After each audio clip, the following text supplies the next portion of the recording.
Programa Interministerial Cuidarnos en Red. Gobierno de la Provincia de Buenos Aires.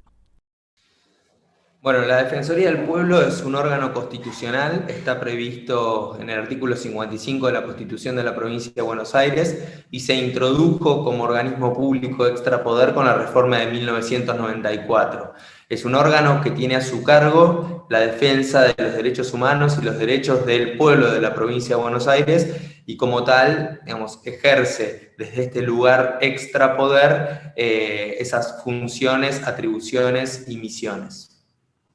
Dentro de la Defensoría hay una organización muy amplia, digamos, hay diversas áreas que se encargan de temáticas específicas. Obviamente la mirada es transversal, con lo cual es muy probable que varias áreas intervengan frente a un caso concreto. Ahora, en materia de derechos de usuarios, usuarias, consumidores y consumidoras, hay un área específica que ha sido creada y que trabaja justamente en línea con garantizar el derecho de los y las consumidores y consumidoras, tal como lo estipula la Constitución Nacional y la normativa que rige la materia, y desde allí comenzamos a trabajar específicamente la temática de ciberestafas. ¿Y qué rol y cuál es el procedimiento que tiene la Defensoría del Pueblo cuando una persona fue estafada, por ejemplo, en entornos digitales? Bien, lo primero que hay que decir es que nosotros desde la Defensoría del Pueblo de la Provincia de Buenos Aires tenemos la particularidad de funcionar no solo como un organismo de promoción y protección en materia de derechos, sino también como un observatorio de la realidad social. Nosotros venimos advirtiendo, y esto el defensor del pueblo Guido Lorenzino nos ha expresado, que los cambios que se introdujeron con la cuarta revolución industrial, la digitalización de la vida, iban a traer aparejadas cuestiones nuevas, cuestiones novedosas. Digamos, las estafas no son nuevas, las ciberestafas son una modalidad de comisión que sí, digamos, observan una particularidad que tiene que ver con el nuevo desempeño en los entornos digitales. Frente a ello, obviamente, nosotros empezamos a ver un incremento en el número de demandas. Y la particularidad que tiene el desarrollo de la cuarta revolución industrial, de la digitalización de la vida, del tránsito de las y los ciudadanos y ciudadanas por los ecosistemas digitales, tiene que ver con el sentido de la novedad. ¿Qué es el sentido de la novedad?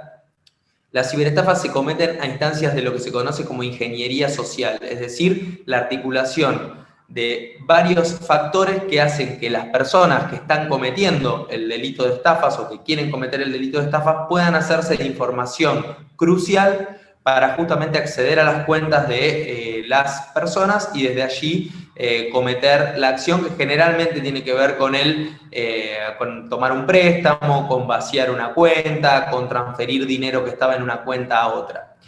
En ese sentido, la particularidad, como decía, tiene que ver con la novedad, y la novedad hace que los organismos públicos muchas veces deban correr detrás de las nuevas modalidades de comisión. Frente a eso, nosotros, a instancias del Defensor del Pueblo, propusimos una modalidad de abordaje ágil.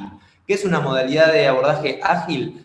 Implica pensar el Estado desde la plasticidad. Si nosotros vamos a combatir y a perseguir y a trabajar en materia de ciberestafas con la lógica más burocrática y clásica de la estatalidad, vamos a llegar tarde siempre. Tenemos que tratar de anticiparnos, de pensar nuevas acciones, de pensar modalidades de articulación, aunque muchas veces esas modalidades no estén estrictamente proyectadas en una norma, en un procedimiento interno.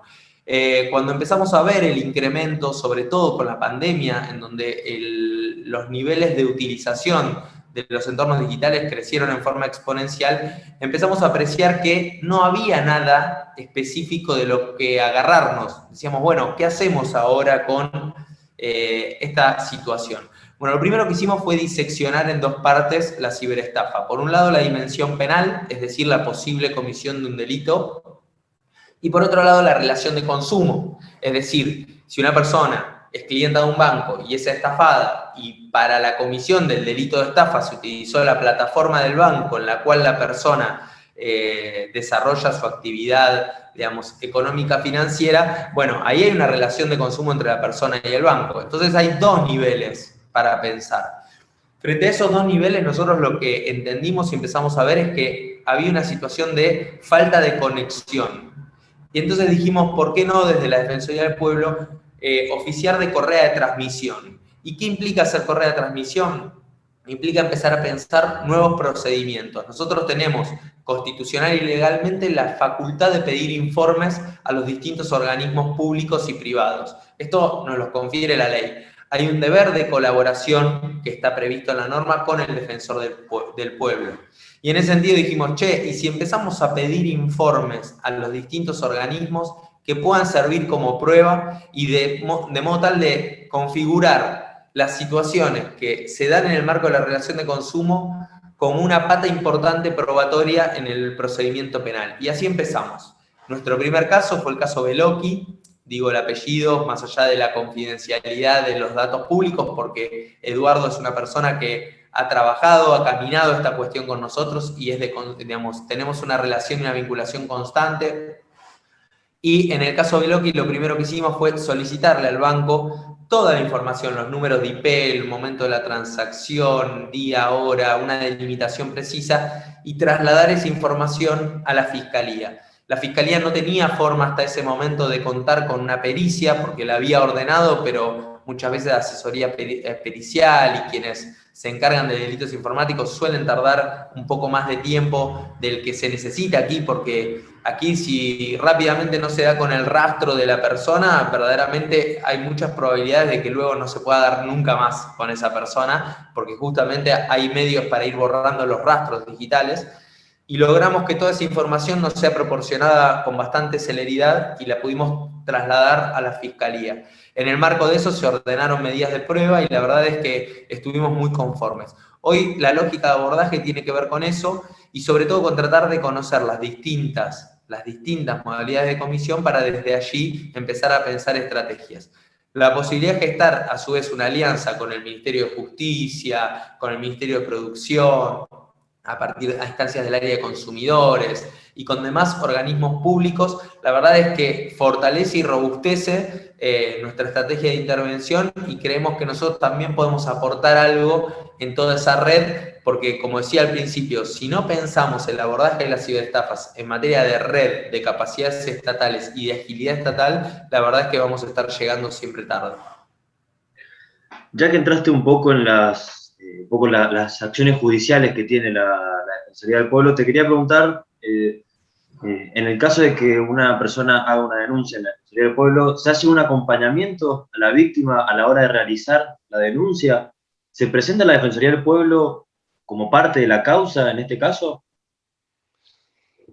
A ver, la estrategia en este momento tiene que ver con ir monitoreando el avance de la causa penal. El monitoreo implica el diálogo constante. Nosotros desde la Defensoría del Pueblo hablamos con todos y todas las funcionarios y funcionarias intervinientes, sea en sede administrativa, sea en sede judicial. Nosotros tenemos afortunadamente un artículo constitucional del 55 y una ley que es muy amplia en cuanto a las capacidades que nos brinda para poder dialogar y entrar rápidamente en relación con los organismos.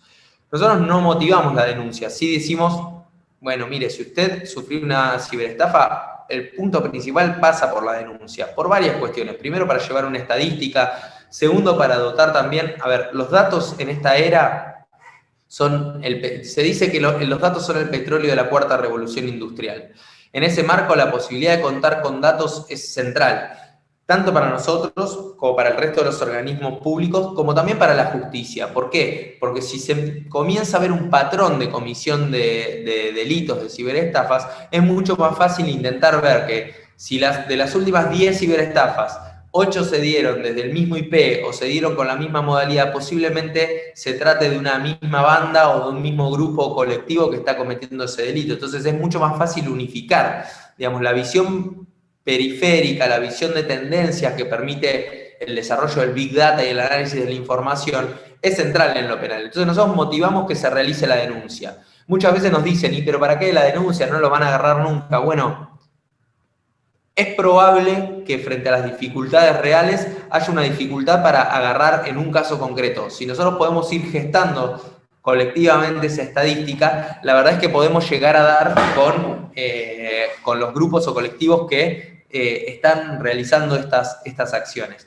Por eso sí, motivamos la denuncia, si hay alguna dificultad al momento de hacer la denuncia, acompañamos en esa instancia y luego quedamos en diálogo con el instructor, la instructora o quien lleva la causa para ir justamente viendo qué es lo que necesitan y qué es lo que nosotros podemos aportar. No tenemos una participación penal en términos más de código de procedimiento penal, no es que somos parte en la causa. Ahora, estamos en diálogo y como institución facilitamos información y tratamos de que la cosa vaya evolucionando y caminando lo más rápido posible. Eso en torno un poco a las acciones judiciales. Y ahora te quería consultar un poco por las acciones administrativas que puede hacer la defensa, como por ejemplo que un banco no le cobre la estafa a una persona que fue víctima de un ciberdelito, o qué rol cumple la Defensoría en el caso, por ejemplo, la devolución del dinero de la víctima. Bueno, eso es muy interesante también. Como decía, hay una dimensión que es la dimensión penal. Nosotros tenemos que pensar en la reformulación de nuestro sistema penal y por eso organismos como la Defensoría son tan interesantes. Hay autores como Zaffaroni que hablan de el proceso penal como un proceso de confiscación de la víctima. ¿Y por qué hay un proceso de confiscación de la víctima? Y ahora voy a responder la pregunta respecto al procedimiento administrativo. Porque el proceso penal, generalmente motivado por la acción pública, una vez que comienza, tiende a desplazar a la víctima del proceso. El proceso penal no suele tener una mirada restaurativa o reparatoria. Es decir, se persigue a un presunto o a una presunta autor de un delito, pero la víctima que verdaderamente sufrió un perjuicio económico y sufrió un montón de cuestiones que tiene que afrontar y que tiene que atravesar, queda como relegada en un segundo plano. Entonces, el proceso penal es muy eficiente para algunas cosas, pero para otras no.